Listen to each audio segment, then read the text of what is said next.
sometimes even raging fire, as Hulk would say.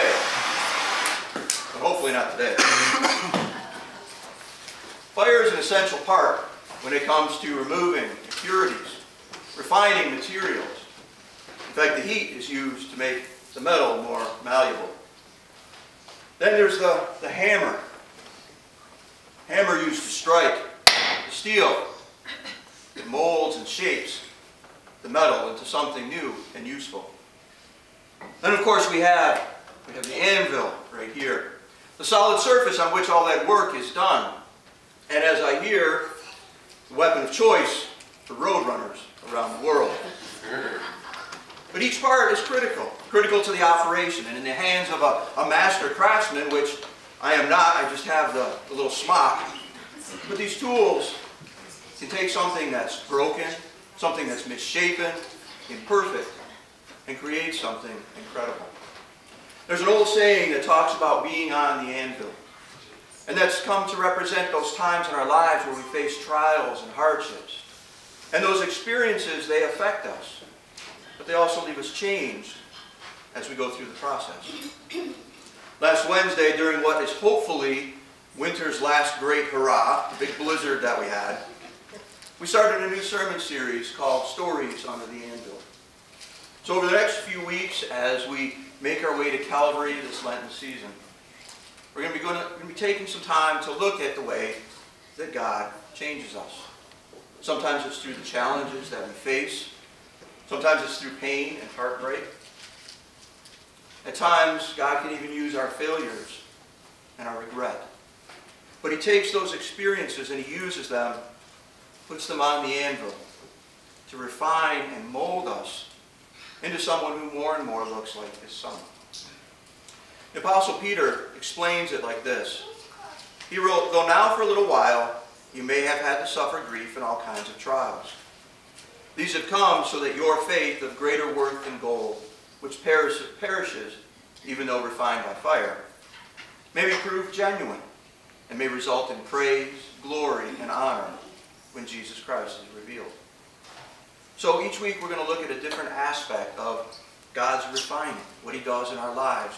We'll hear some examples, we'll talk about some situations, but we'll look at things that illustrate the way that God works in the lives of those He loves. And it's my hope that as we go through this series, it'll help you recognize those times when God is working in your life, when He's bringing about change.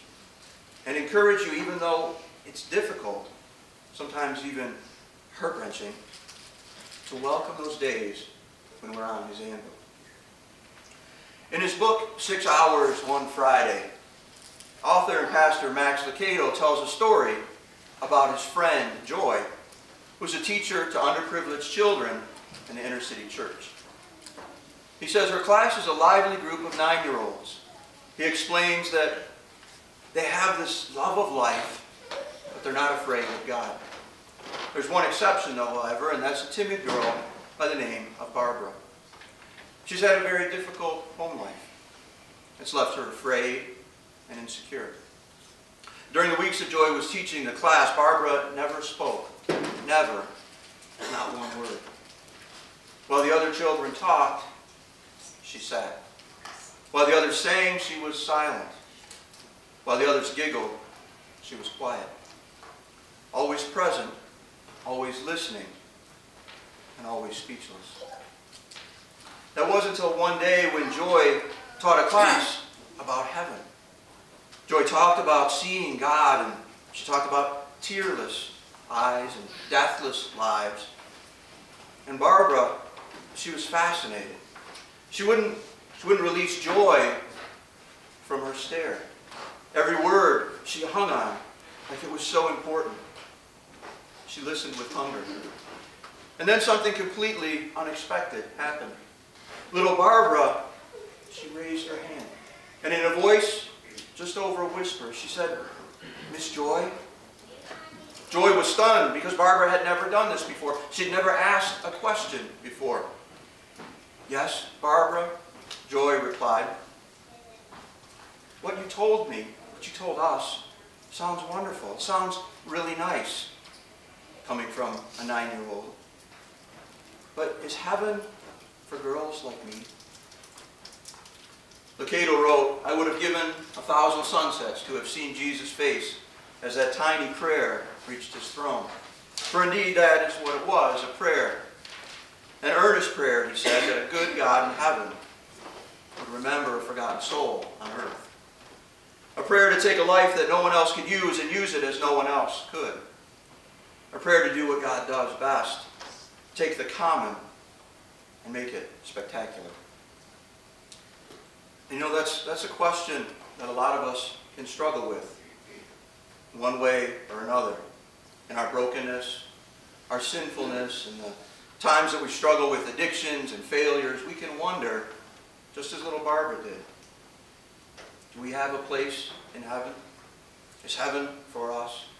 Maybe a more familiar question would be, can God really love me? I mean, if he knew all the things that I did, all the places that I've been, all the stuff and the junk in my life, could God love a person like me? If you've ever wrestled with that, maybe thought about it from time to time, you're not alone.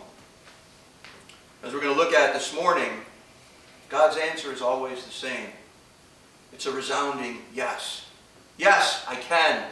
Yes, I do.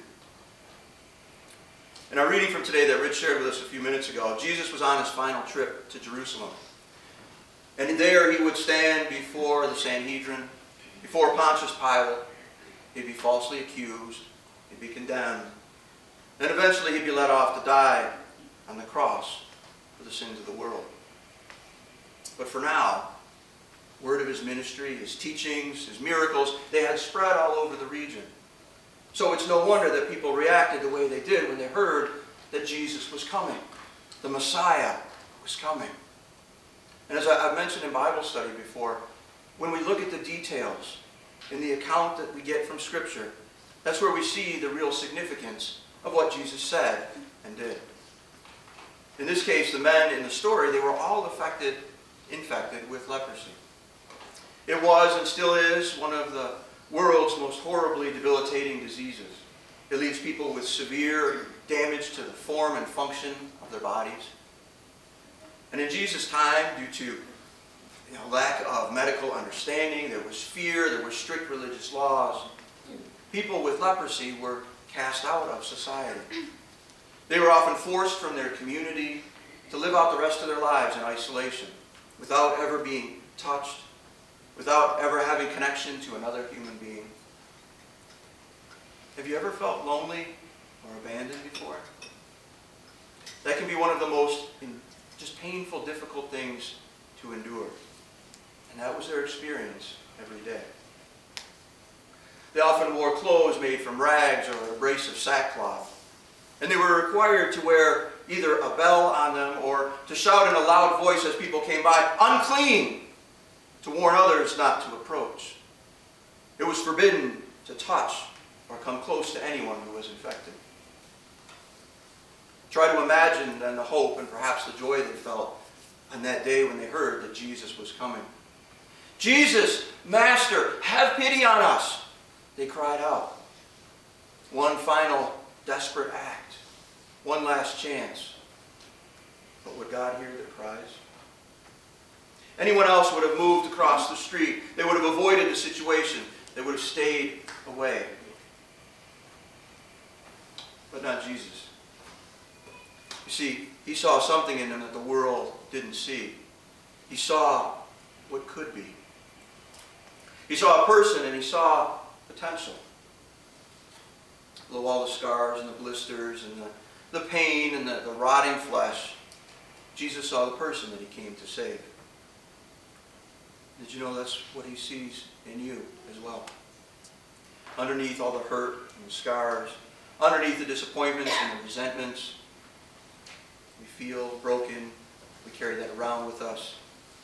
See, Jesus sees the person that he came for. Have you ever had someone say to you, "You're not good enough. You're not talented enough. You're not smart enough. You're not beautiful enough"? Anyone ever caused you to feel worthless? Have you ever said that about yourself? Well, that's not how Jesus sees you. That's not how God sees you. In fact, he would say to you, you were fearfully and wonderfully made by me. So don't believe all that junk you've been hearing that people are saying about you. Don't you believe it for a minute, because you're one of a kind. You're mine, and I came here for you. There's a part in our reading that really stands out to me. It's when Luke tells us that one of them, when he saw he was healed, he came back praising God in a loud voice. He threw himself at Jesus' feet and thanked him. And he was a Samaritan. Can you imagine what was going through that guy's mind on that day? He'd been living on the fringe of society his whole life, because as that passage tells us, he was a Samaritan. And as a Samaritan, the Jews would have despised him. He would have been rejected and never welcomed or accepted into society. And now as a leper, any family and friends he had would have abandoned him. This guy was an outcast, a pariah, one of the forgotten, invisible. No one would have seen value in him at all. He would have been told even that God doesn't want you around. He doesn't need you. What a burden to carry. What a soul-crushing experience that would be. The world didn't want him. But you see, Jesus did. He saw his worth. Jesus' love was deeper than an appearance or a heritage. The past was irrelevant. It was the future that mattered. And how would that change your outlook? If you knew that God wasn't judging you by your past, what if today God marked this day as the beginning of something completely new? You see, God's love isn't dependent on our past or who we are or what we've done. If it was, we'd all be in trouble. We'd all be in big trouble. Instead, he sees the finished product. Not who we are, but through faith who we'll become. That's what refinement means. God takes us in our current state, and he says, I love you too much to leave you that way, so I'm going to change you. I'm going to transform you to be more like my Son. So if you've ever wondered how God sees you, he sees you as priceless, more valuable than gold and silver. And I can say that because he proved it beyond a shadow of a doubt when he sent his only Son to save you. I came across a story recently about a little boy named Tommy who had Down syndrome. Now Tommy, he loved baseball more than anything in the world. He watched it on TV whenever he could. He read about the players and he knew the stats of everyone on his favorite team. Each week in the summer he'd go with his parents to see his older brother play Little League ball. Whenever his brother's turns at bat, he'd stand up on the bleachers just so he could watch. And as he'd hear the crack of the ball and the bat, he'd cheer and yell, "Run! Run home!" His excitement was almost palpable. In fact, most people enjoyed watching Tommy more than they enjoyed watching the game. But each night as they got back in the car and they headed home, Tommy would ask his brother, "Why can't I play? I want to play baseball." "Someday," his brother would say. "I know you will. Someday." A few years later, while Tommy's brother was serving in the Army, the local baseball association finally put together a league for kids with special needs like Tommy had. He couldn't wait to play. He was overjoyed. His brother sent him a letter saying, "I'm so happy for you, buddy. Now, when you hit that ball, you run, Tommy. You run home really fast. And don't you mind what anybody else has to say." "I will," he replied in big, bold letters. "I'm going to be just like you. I'm finally going to be just like you." Tommy had someone that he looked up to. Someone he aspired to be like. And that's how God wants us to see his Son. The hardships that we endure today are meant to change and transform us to be more like Jesus. In the book of Isaiah, God says, "See, I have refined you, though not as silver. I have tested you in the furnace of affliction." And in Proverbs chapter 17, we read something similar. Solomon wrote, "The refining pot is for silver and the furnace for gold, but the Lord tests the heart." In some ways, God is like a blacksmith. We're heated in the fires of life.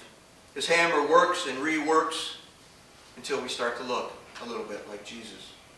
And that's a good thing, even though it doesn't always feel that way at the time. Sometimes the weight of that hammer can bring us down to our knees. But honestly, that's often when the greatest change begins. An article I read about a blacksmith, the author talked about this piece that he made, this work of art, and he had thought he finished it until he looked a little closer and noticed that a piece of it was put together backwards. Angry and frustrated, he took it and he threw it into the scrap bin, saying a few things that I can't repeat here today. But when he was done with his tantrum, he looked over. He thought for a moment, all I need to do is take that piece and rework it a little bit. What he wrote next was important. He said, when I finished the project, it turned out better than I could have ever expected it to be. It's the same way when God works on us. When we're on His anvil, He's straightening out, retwisting, bending us. He's making the necessary changes that we need so that we'll be better than when He first began. That's why the Apostle Paul tells us to put off the old self, to put on the new self, the one that's created to be like God in righteousness and holiness. God is at work in your life right now. And maybe you can't see it. Maybe it hurts a little bit too much right now to notice. But the master blacksmith is creating an original work of art in you. There's a poem that I want to share with you that was written by Myra Brooks Welch. It's called The Touch of the Master's Hand because it really reflects the way that God sees us. Now, Myra lived during the turn of the 20th century, and she published this piece around 1921. Most of her life, Myra suffered from severe arthritis. Because of her illness, she was confined to a wheelchair, and she had very limited use of her hands. And so what she would do is, to compose her poems, she would put a pencil in each hand and use the eraser as she typed on the typewriter. One painstaking letter at a time, she produced perhaps her most memorable work. So as you hear the words, think about the author and the analogy that she's making of God's work in her life, the time that she spent on the anvil. "'Twas battered and scarred, and the auctioneer thought it scarcely worth his while to waste much time on the old violin, but he held it up with a smile. "'What am I bid, good folk?' he cried. "'Who'll start the bidding for me? $1, $1, now two, only two. $2, and who'll make it three? $3 once, $3 twice, going for $3. But no! From the room far back, a gray-haired man came forward and picked up the bow. Then wiping the dust from the old violin and tightening up the strings, he played a melody pure and sweet as the angel sings. The music ceased, and the auctioneer, with a voice that was quiet and low, said, "What am I bid for the old violin?" as he held it up with the bow. $1,000, who'll make it two? $2,000, and who'll make it three? $3,000 once, $3,000 twice, $3,000 and gone, said he. The people cheered, but some exclaimed, "We do not quite understand. What changed its worth?" And the answer came. It was the touch of the master's hand. God sees in each of us the finished product. But to get us to that point, there will be a time of being twisted and molded, bent back and forth. Those are the times when He's making changes. He's refining and preparing us for something incredible. All He's asking is that we trust in Him, that we have faith that He knows what He's doing. It's as they say about steel, it's submitting to the fire, it's allowing the blacksmith to rework the rough spots, to make a more perfect and beautiful piece. That's what God does when we're under His anvil. He takes the broken pieces that we bring to Him and He makes something new. And if you're willing, that's what He'll do for you.